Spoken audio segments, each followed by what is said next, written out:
Welcome to Drawing Attention, a show where we draw attention to the little things that make up screen entertainment and the ways we experience it. I'm Benjamin Zaugg, and today I'm joined by Daley Pearson. How are you doing, Daley? Really good, thanks, Ben. And Daley, it sounds like you're coming to us from a box today.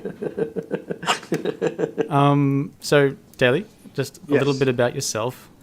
You're a young, talented, If Magazine mentioned director behind a number of projects such as 7 Days Later, nominated and won a digital Emmy. You're working on a new show called Doodles, and of course there's The Strange Calls, and on The Strange Calls front there's some news. We all made those shows together. You can explain the news. So my understanding is the show has been commissioned to be remade in the States as a... It's a pilot. So it's still a pilot, but it's still pretty amazing.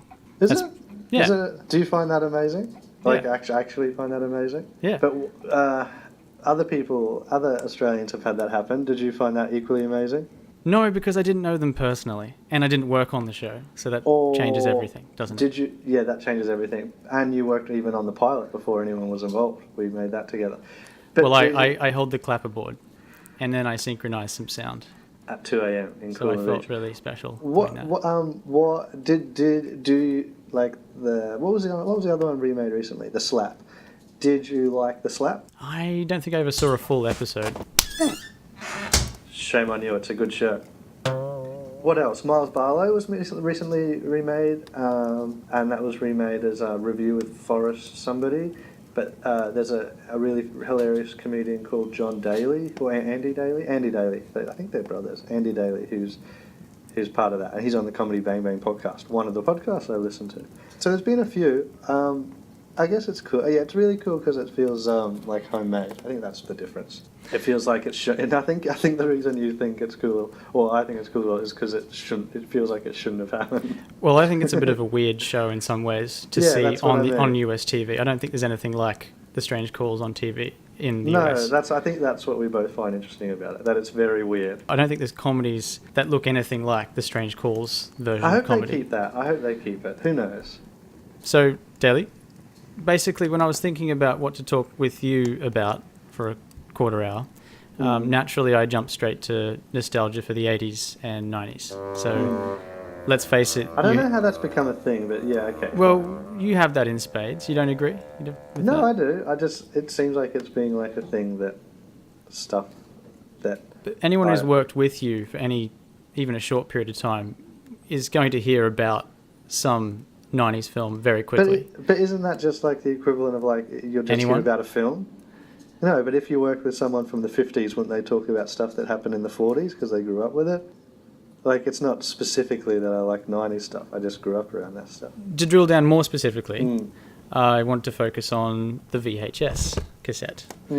Before the show, I asked you to think about 3 amazing films that you saw first on VHS before anything else. Yeah. And you said... I found it really hard to really imagine what I saw first, but the 3 that I told you are the main 3 I remember, and I couldn't guarantee if I saw them first. But they did stick out foremost in your head.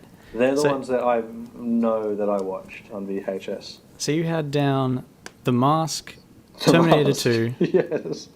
I was a massive Jim Carrey fan, and I remember vividly one day my mum brought home 2 VHSs for me. One was The Mask and one was Dumb and Dumber, and it was just the best. And they were in those, those old thick white VHSs. I don't know if you remember that, but they're almost like they're almost invented for like padding. Like the real estate, whoever made them would have had that as like a point of sale. Like, and if your customer drops them, it'll never ever ever break, even if they drop them from a bridge. It was that sort of big VHS. I vividly remember it, and I just fell in love. And I watched them and rewatched them and rewatched them. Wow. It's not interesting. So you were a Blockbuster or network video kid. Oh, on the topic of network videos, it's probably much related to my later life. I had so many fines. And mostly it's like, how you used to get fines when you wouldn't rewind your video? Yeah. Do you remember that? Like you had to rewind your video. If you don't rewind your video, I'm trying to remember how much it was. It was maybe like $1 or something. So you never rewound? I never did, no. And the worst thing was I always deliver videos back late. So Did you ever have that thing where you had to choose 10, like to get the 10? Yeah, you had to choose like 7 weekly videos for $10 and stuff like that, or 10. I think it was kind of interesting because you had to make that choice whether to get a few brand new films that all your friends were talking about, or to get 10 not so new films. 10 that you didn't know. I listened to a Tony Robbins podcast where he made fun of people like for not living their life because they always watch movies they had seen. And he said it was like a big mistake and you're not living your life fully because you're rewatching stuff. And I don't think he's right. I mean, watching the same film again and again. Yeah. He said, put your hand up if you've watched that sort of stuff. And then he said if you watch your film over and over again, you're not living your life. Wasn't that basically kids? I mean, when I was a kid, you'd watch the same... He's basically telling kids they're living half lives. But I found that really... I don't agree. Well, for me, the film I watched the most is for some reason Hot Shots 2, which Shots 2. I probably watched 1,000 times. You know what? I actually never became a fan of Hot Shots, and not because I didn't see it, not because I didn't like it. It was because I didn't see it. I'd never seen Top Gun, which is the film that it rips off. That rips off, but it was still funny. So to me, Hot Shots was like a normal film, not VHS. It wasn't a comedy film. It was. That was Top Gun to you. I do remember, and this isn't on my top 3. I do remember watching Halloween on VHS, and afterwards my brother locked me out of the house as a joke.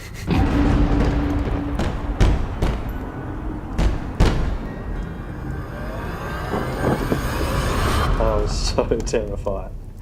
It was really mean.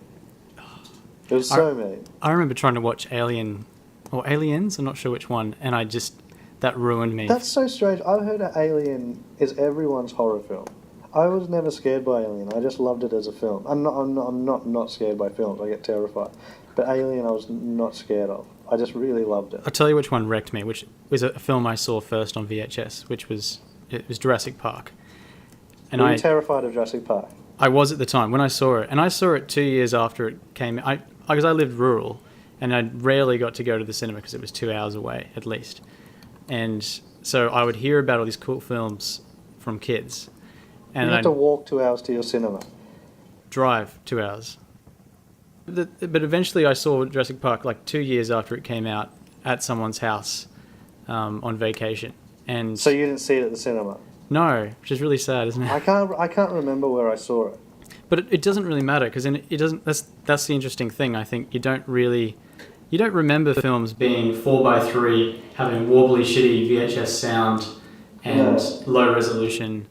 You just don't remember all that stuff. All you remember is that you just remember dinosaurs and terror and the feeling you had afterwards when you were trying to get to sleep. Did you tape TV at all? Did you? Yes. Yeah? I taped remembering VHSs. That was the thing that you would tape movies.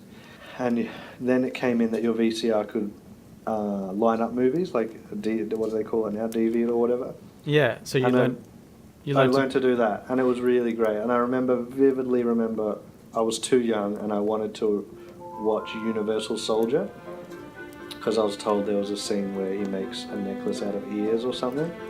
And I tried to record it, and I set it for the channel it was on, maybe Channel 9 or something.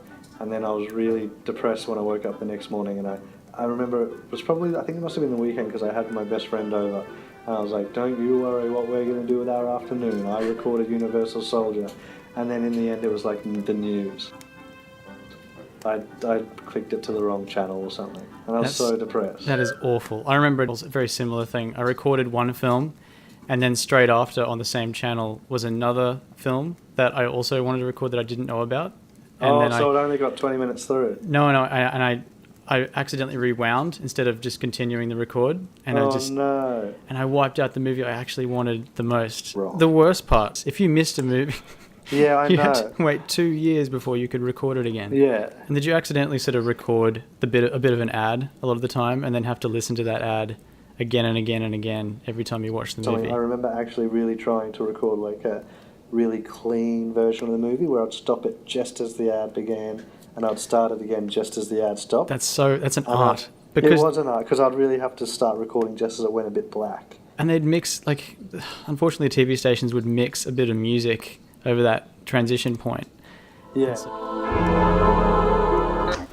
Yeah, that was terrible.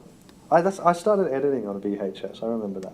I guess people started editing on reels, but I started editing on VHS. Because people get all nostalgic about, film and splicing. No, but I would be happy to shoot stuff on my phone if it was fine. Yeah. I have a dream of doing a film on a phone. I guess that's what I'm getting to.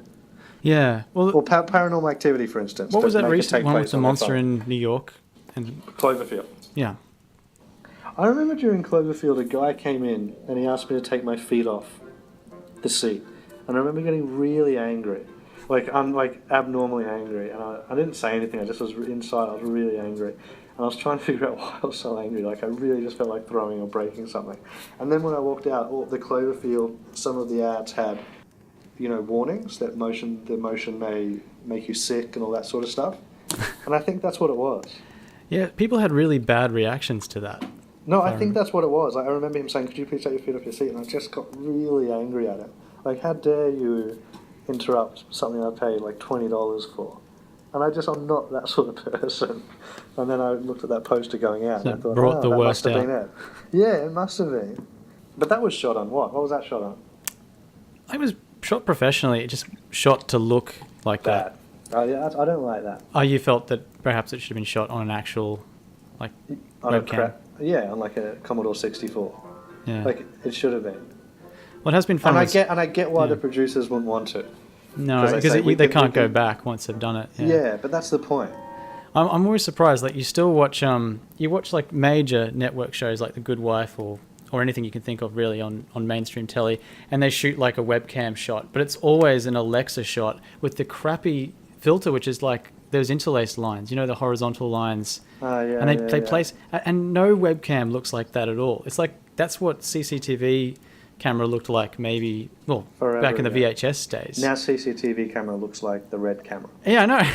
It doesn't make any that. sense. Yeah, it's just a weird thing. But viewers don't know that. I think they're getting savvy now. If it was a Michael Mann film, you could get away with it. So next episode, hopefully, you get a little control app, which my brother is working on, and then that will allow you to control the faces that you display, and that means I don't have to animate as much. I would love to do that. Well, thank you very much for doing this. Thank you, Ben. I'm looking forward to seeing it. This is a really exciting thing you're doing. I think great things will come of it. Terrible things, but great. I think that's a Harry Potter one. That's a great ending.